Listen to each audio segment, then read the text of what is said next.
जय हिंद साथियों। कैसे हैं आप? इस वीडियो में हम देखने वाले हैं मध्य प्रदेश की जलवायु।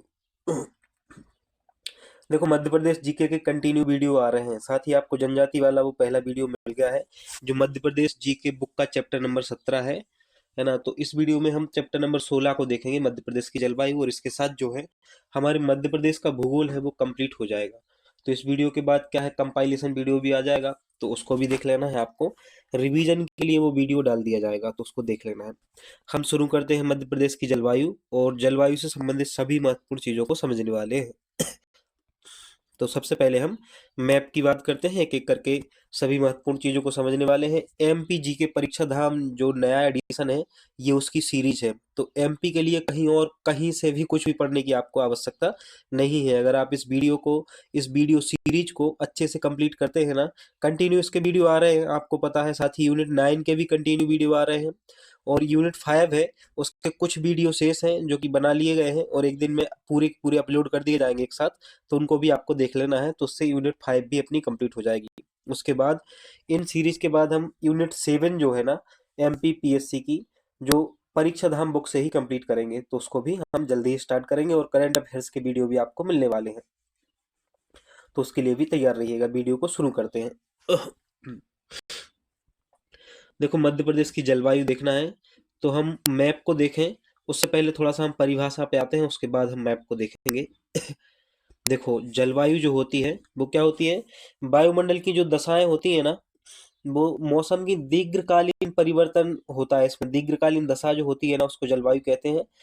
अप्रोक्सीमेट 30 वर्ष के आसपास माना जाता है कि 30 वर्ष की जो घटनाएं होती है उसको जलवायु कहते हैं, किस जगह की कैसी जलवायु है। और जो मौसम होता है, ये अल्पकालीन घटना है।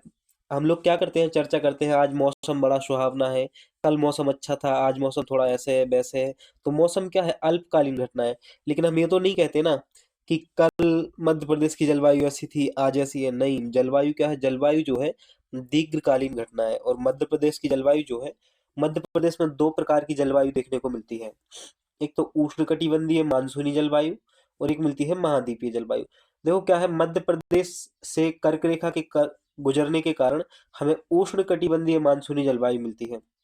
साथ ही मध्य प्रदेश जो है किसी भी कहीं पर भी समुद्र से नहीं लगता है, भू आवेष्टित है, इसलिए महाद्वीपीय जलवायु देखने को मिलती है। अब हम आते हैं मैप पर। देखो, मध्य प्रदेश में जब आप उत्तर के मैदान में आएंगे तो आपको कैसी जलवायु मिलेगी? गर्मी के मौसम में अधिक गर्मी, और ठंडी के मौसम में अधिक ठंडी देखने को मिलेगी। और जब आप मालवा क्षेत्र में आएंगे तो गर्मी में साधारण गर्मी और ठंडी में साधारण ठंड। सबसे अच्छा मौसम यही रहता है, सबसे अच्छी जलवायु मालवा प्रदेश की है, मालवा पठार की है। नर्मदा घाटी क्षेत्र में जब आप आएंगे तो आप पाएंगे कि अधिक गर्मी है और अधिक साधारण ठंडी है। लेकिन विंध्य पर्वत और सतपुड़ा क्षेत्र में जब आप आएंगे तो यहाँ पे साधारण गर्मी लेकिन ठंडी बहुत ज्यादा मिलेगी। तो नर्मदा क्षेत्र में गर्मी अधिक है, ठंडी कम है, साधारण है। और विंध्य सतपुड़ा पर्वत क्षेत्र में गर्मी साधारण है और ठंडी अधिक है। कोपेन ग्रेगर ने मध्य प्रदेश की जलवायु को 3 भागों में बांटा है। इनका वर्गीकरण कुछ इस प्रकार है। पहला जो है, आर्द्र उष्ण भूमध्य सागरीय जलवायु। कैसा? आर्द्र उष्ण भूमध्य सागरीय जलवायु। इसका जो कोड है CWG है। इस क्षेत्र में कौन कौन से जिले हैं? तो जबलपुर, ग्वालियर, सिंगरौली, कटनी और रीवा क्षेत्र का जो कोपेन क्रेगर के द्वारा जब वर्गीकरण किया गया है, वो कहते हैं कि यहाँ की जलवायु जो है आष्ण उर्ध्व भूमध्य सागरीय जलवायु है। और जो दूसरा वर्गीकरण इन्होंने किया है उसके आधार पे है उष्ण कटिबंधीय सवाना जलवायु। इसका कोड जो है EW है। और इसमें इंदौर, भोपाल, देवास, रतलाम, उज्जैन आते हैं। कौन से? लगभग मालवा के जिले आते हैं। आर्द्र उष्ण शुष्क जलवायु जो है वो बुरहानपुर, भिंड, मुरैना और खरगोन वाले जिले इसमें शामिल हैं। अब हम आते हैं मध्य प्रदेश की जलवायु को एक नज़र में देखते हैं। तो देखो, उत्तर का मैदान जो है, जो अभी हमने मैप में देखा, वहाँ की कैसी जलवायु है? विषम जलवायु है। ग्रीष्म ऋतु में अधिक गर्मी मिलती है और शीत ऋतु में अधिक ठंडी मिलती है। मालवा का पठार सम जलवायु है। गर्मियों के मौसम में सामान्य गर्मी और ठंडी के मौसम में सामान्य ठंडा होता है। विंध्य सतपुड़ा पर्वतीय क्षेत्र में सामान्य गर्मी होती है, लेकिन ठंड जो होती है वो बहुत ज्यादा पड़ती है। और नर्मदा घाटी क्षेत्र में गर्मी अधिक होती है, लेकिन ठंडी जो है वो सामान्य रहती है। अब हम बात करते हैं एक एक करके सभी चीजों की। तो हम बात करते हैं पहले उत्तर के मैदान की। पीडीएफ जूम करके सही नहीं आ रही है।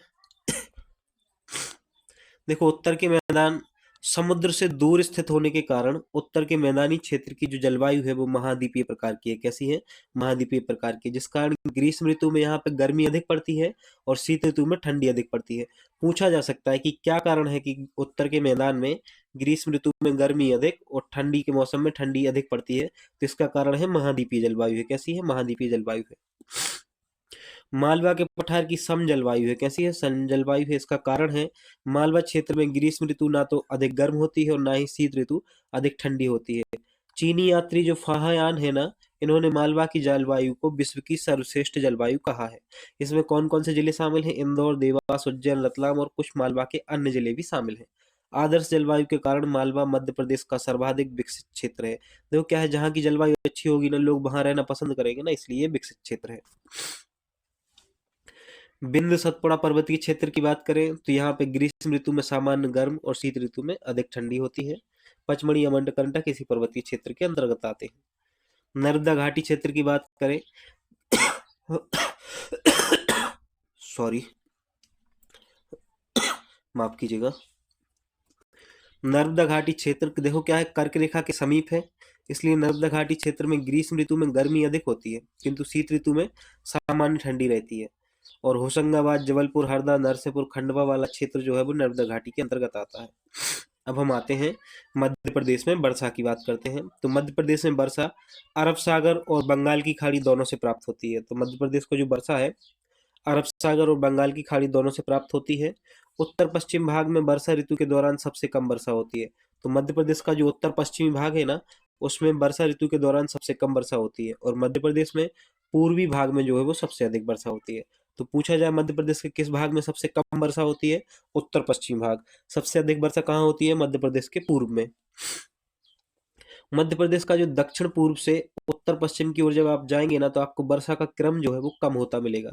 जैसे मध्य प्रदेश का मैप है और आप इस साइड जाएंगे इस प्रकार से, तो इस साइड वर्षा अधिक देखने को मिलेगी आपको, लेकिन यहाँ वर्षा धीमे धीमे कम होती जाएगी पश्चिम में। मध्य प्रदेश में सर्वाधिक वर्षा वाले 3 जिले बालाघाट, छिंदवाड़ा, मंडला है और मध्य प्रदेश की जो औसत वर्षा है वो 112 सेंटीमीटर है। न्यूनतम वर्षा वाला स्थान गोहद, भिंड जिला है। भिंड जिला का जो गोहद है वहां पे मध्य प्रदेश में सबसे कम वर्षा होती है। और मध्य प्रदेश में जो सर्वाधिक वर्षा होती है वो पचमढ़ी में होती है, जो कि होशंगाबाद जिले में है। कहाँ पर? पचमढ़ी में। सर्वाधिक औसत वर्षा वाला जिला है बालाघाट। तो देखो, औसत के रूप में बालाघाट लगाना है और ये पूछा जाए कि मध्य प्रदेश में सर्वाधिक वर्षा वाला स्थान तो पचमढ़ी और सर्वाधिक औसत वर्षा वाला स्थान या जिला तो बालाघाट। मध्य प्रदेश में न्यूनतम औसत वर्षा वाला जो जिला है वो भिंड है। आइसोथर्मल लाइन समताप रेखा 21 डिग्री सेल्सियस की समताप रेखा राज्य को उत्तर व दक्षिणी दो भागों में विभाजित करती है। आइसो हाइट लाइन सम वर्षा रेखा 60 सेंटीमीटर की आइसो हाइट रेखा मध्य प्रदेश को पूर्व व पश्चिम भागों में विभाजित करती है। वर्षा की परिवर्तनशीलता देखते हैं, तो औसत वर्षा से कम या अधिक वर्षा होना परिवर्तनशीलता कहलाता है। देखो क्या होता है, अगर औसत से अधिक वर्षा हो जाए या कम वर्षा हो तो उसी को कहते हैं परिवर्तनशीलता। राज्य का औसत परिवर्तनशीलता प्रतिशत जो है वो 19.5 है। वर्षा की परिवर्तनशीलता राज्य में दक्षिण पूर्व से उत्तर पश्चिम की ओर बढ़ती जाती है। राज्य के दक्षिण पूर्वी भाग में अधिक वर्षा होती है, इसलिए यहाँ परिवर्तनशीलता जो है वो कम है और राज्य के उत्तर पश्चिमी भागों में वर्षा कम होती है। फलस्वरूप वर्षा की जो परिवर्तनशीलता है वो उत्तर पश्चिमी भाग में अधिक पाई जाती है। कट्ठीवाड़ा, पचमढ़ी और अमरकंटक क्षेत्र में वर्षा की बात करें तो अरब सागर में होने वाली वर्षा दक्षिण से उत्तर की ओर घटती चली जाती है, क्योंकि दक्षिण भारत की चोटियां अधिक ऊंची हैं, अतः पश्चिमी घाट के दक्षिणी भाग में वर्षा अधिक होती है। इसके बाद कुछ हवाएं ताप्ती नर्मदा घाटी गैप से आकर कट्ठीवाड़ा, पचमढ़ी और अमरकंटक क्षेत्र में वर्षा करती है। इसका कारण है वर्षा का अधिक होने का। मध्य प्रदेश में मौसम के कैलेंडर को देख लेते हैं। तो देखो, जनवरी में मध्य प्रदेश में न्यूनतम तापमान देखने को मिलेगा। कब? जनवरी में। कलर चेंज कर लेते हैं इसका। और फरवरी में शीत ऋतु की समाप्ति हो जाती है। मार्च में जो सर्वाधिक तापांतर है, तापमान में जो अंतर है वो सर्वाधिक मार्च महीने में होता है मध्य प्रदेश में। और अप्रैल में लू चलती है, अप्रैल के महीने में लू चलती है, इसे प्री मानसून का महीना भी कहते हैं। मई के माह में सर्वाधिक गर्म महीना है और लू भी चलती है। तो देखो, मार्च का जो महीना है इसमें तापांतर सर्वाधिक होता है। क्या? तापांतर। और सर्वाधिक गर्मी किसमें होती है? मई के महीने में होती है। जून का महीना ग्रीष्मकालीन मानसून होता है, इसमें ग्रीष्मकालीन मानसून जो है वो जून के महीने में आ जाता है। और ग्रीष्मकालीन मानसून जुलाई के महीने में और अगस्त के महीने में भी ग्रीष्मकालीन मानसून रहता है। सितंबर के महीने में ग्रीष्मकालीन मानसून और द्वितीय वर्षा होती है। अक्टूबर माह में द्वितीय गर्मी शुरू होती है। जो बरसात के मौसम में गर्मी होती है ना, एक हीट सी पैदा होती है, वो अक्टूबर माह में होती है। नवंबर में मावठ पड़ती है, यानी कि हल्की वर्षा होती है मध्य प्रदेश में, जिसे क्या कहा जाता है? मावठ कहा जाता है, जो नवंबर और दिसंबर दोनों माह में पड़ती है। अब हम आते हैं मध्य प्रदेश में तापमान पे। तो देखो, मध्य प्रदेश की जो वार्षिक औसत तापमान है वो 21 डिग्री सेल्सियस है। कितना है? 21 डिग्री सेल्सियस है। और सर्वाधिक तापमान मई माह में देखा जाता है। कब देखा जाता है सर्वाधिक तापमान? मई माह में देखने को मिलेगा। और न्यूनतम तापमान जनवरी माह में। ताप में अंतर जो है सर्वाधिक वो मार्च माह में देखने को मिलता है। और सर्वाधिक औसत तापमान वाला स्थान जो है वो गंजबासौदा है, 48.9 डिग्री सेल्सियस 1995 में। और खजुराहो जो है वो 49.2 डिग्री सेल्सियस 2018 में मापा गया है। न्यूनतम मौसम तापमान वाला स्थान जो है वो शिवपुरी है। मध्य प्रदेश ऋतु वेधशाला इंदौर में स्थित है। कहाँ पर है मध्य प्रदेश में ऋतु वेधशाला? तो ये इंदौर में स्थित है। और सितंबर अक्टूबर माह में पड़ने वाली द्वितीय गर्मी गर्मी को द्वितीय गर्मी कहा जाता है। मध्य प्रदेश में वार्षिक तापांतर उत्तरी क्षेत्र में अधिक होता है। मध्य प्रदेश ग्रीष्म ऋतु में औसत तापमान दक्षिण से उत्तर की ओर बढ़ता जाता है। मध्य प्रदेश में ऋतुओं की बात कर लेते हैं। तो देखो, ग्रीष्मकालीन ऋतु की बात करते हैं सबसे पहले। ग्रीष्मकालीन ऋतु, इस ऋतु को प्रदेश में उनाला कहा जाता है। क्या कहा जाता है? ग्रीष्मकालीन ऋतु को उनाला। और वर्षा ऋतु जो होती है उसको चौमासा। साथ ही शीतकालीन ऋतु को सियाला कहा जाता है।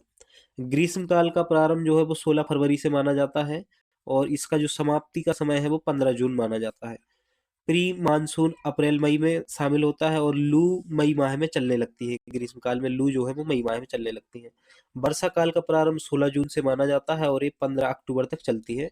और बंगाल और अरब खाड़ी दोनों से ही वर्षा होती है मध्य प्रदेश में।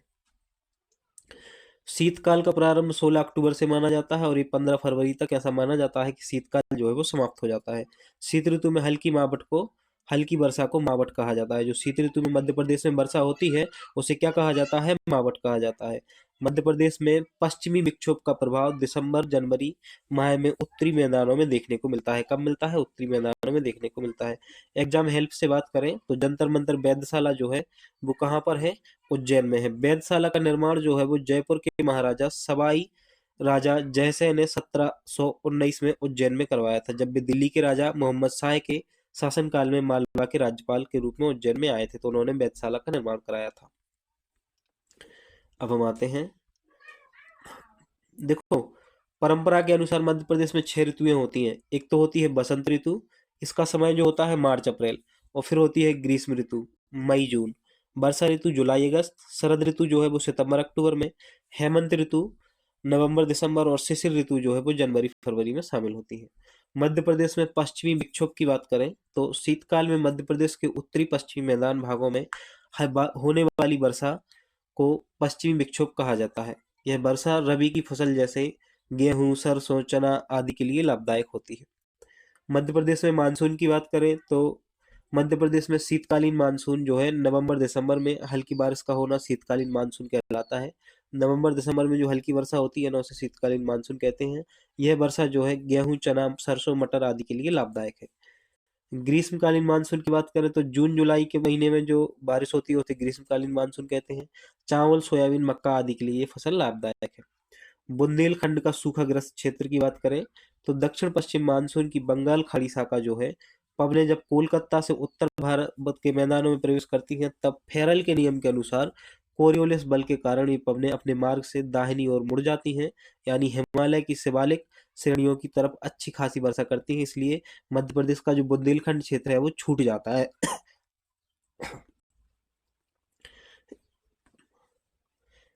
मैप में मध्य प्रदेश की वर्षा को देख लेते हैं।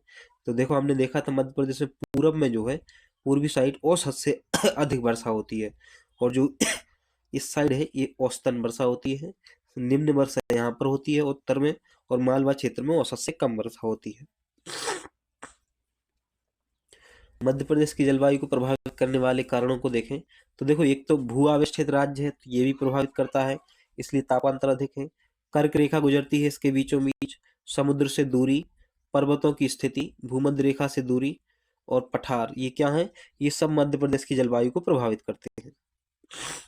मौसम संबंधी अन्य शब्दावली को देख लेते हैं। तो 21 जून जो है, 21 जून को कर्क रेखा पर सूर्य जो है सीधा चमकने के कारण उत्तरी गोलार्ध में सूर्य की किरणें सर्वाधिक प्राप्त होती हैं। क्योंकि मध्य प्रदेश से कर्क रेखा गुजरती है, इसलिए मध्य प्रदेश में सर्वाधिक सूर्य किरणें कब प्राप्त होंगी, 21 जून को ही प्राप्त होंगी। लू जो होती है, ताप लहर जो होती है, ये ग्रीष्म ऋतु में उत्तर भारत में चलने वाली एक गर्म स्थानीय हवा है। क्या, लू। वायु के संपर्क में आने से जब शरीर का तापमान 40 डिग्री सेल्सियस या उससे अधिक होने की संभावना हो, ऐसी वायु को लू कहा जाता है। एस चंद्रशेखर वेधशाला की बात करें तो एस चंद्रशेखर वेधशाला इंदौर में राजा रमन्ना लेजर अनुसंधान केंद्र के समीप स्थित है। कौन सी, एस चंद्रशेखर वेधशाला। विद्वानों के अनुसार जलवायु का वर्गीकरण है ये, तो इसको पढ़ने की आपको आवश्यकता नहीं है, क्योंकि इसको हम ज्योग्राफी में विस्तार से पढ़ने वाले हैं।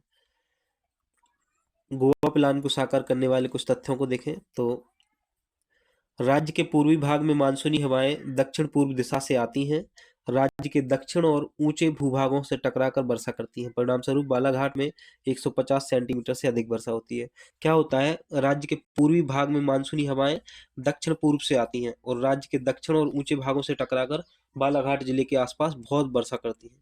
वर्षा के वितरण में पर्वत प्रमुख भूमिका निभाते हैं। पचमढ़ी एवं मैकल पठार में इसी कारण वर्षा अधिक होती है। किस कारण से, पर्वतों के कारण।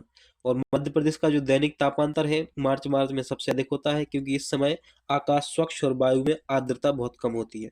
राज्य में 80 से 90% वर्षा अधिकतर दक्षिण पश्चिम मानसून से प्राप्त होती है और शीतकाल में उष्णकटिबंधीय चक्रवातों शीतकालीन बौछारों के कारण वर्षा होती है, जिसे राज्य में मावठ कहा जाता है। क्या कहा जाता है, मावठ कहा जाता है। सामान्यतः जनवरी में 21.1 सेंटीग्रेड की समताप रेखा मध्य प्रदेश को उत्तर और दक्षिणी भागों में बांटती है और शीत ऋतु में रात्रि का तापमान गिरने से ऊंचे पठारों एवं पहाड़ी भागों में पाला और कोहरा होता है। ताप की दृष्टि से मध्य प्रदेश राज्य का अधिकांश भाग अति तापीय वर्ग में शामिल है। उच्चतम औसत वर्षा क्षेत्र में मध्य प्रदेश के दक्षिण पूर्वी जिले बालाघाट, मंडला, छिंदवाड़ा और पचमढ़ी क्षेत्र शामिल हैं। मध्य प्रदेश में दक्षिण पश्चिम मानसून दौरान सबसे अधिक वर्षा होती है। जुलाई माह में 1000 मिलीबार की समदाब रेखा मध्य प्रदेश के बीच से गुजरती है, तो पवनों की दिशा पश्चिम से पश्चिम और दक्षिण पश्चिम से उत्तर की ओर, उत्तर पूर्व की ओर हो जाती है। ये तो था जलवायु से संबंधित वीडियो। आई होप कि वीडियो आपको अच्छा लगा होगा। वीडियो अच्छा लगा हो तो प्लीज़ एक लाइक कर दीजिएगा, हमारी इतनी रिक्वेस्ट रहती है। आप लोग कमेंट करते हो कि सर सीरीज को जल्दी कंप्लीट करा दीजिए। वीडियो का आप देखो क्या है, यूट्यूब का जो सिस्टम है आपको थोड़ा सा समझा दें। यूट्यूब पे जो वीडियो जितना लाइक होता है ना, वो उतना ज़्यादा चलता है। तो कोई वीडियो बना रहा है, जैसे कोई आपको टीचर है, कोई भी संस्थान है, किसी संस्थान के भी वीडियो होते हैं। अपना तो ऐसा कि टेलीग्राम चैनल या फिर यूट्यूब चैनल है ना, उसके माध्यम से आपको पढ़ा रहे हैं। कोई जो संस्थान वाले भी होते हैं ना, अगर उनके चैनल पर भी लाइक्स ना आए ना, तो वो भी उसको बंद कर दें निश्चित रूप से। तो लाइक आना जरूरी होता है, तो ये कम से कम एक लाइक और शेयर तो कर ही सकते हो। कभी कभी अपने दोस्तों में वीडियो को शेयर भी कर दिया करो, है ना, तो अच्छा रहता है। मिलते हैं फिर नेक्स्ट वीडियो में। अपना और अपने का ख्याल रखिएगा और अपनी पढ़ाई पर ध्यान दीजिएगा।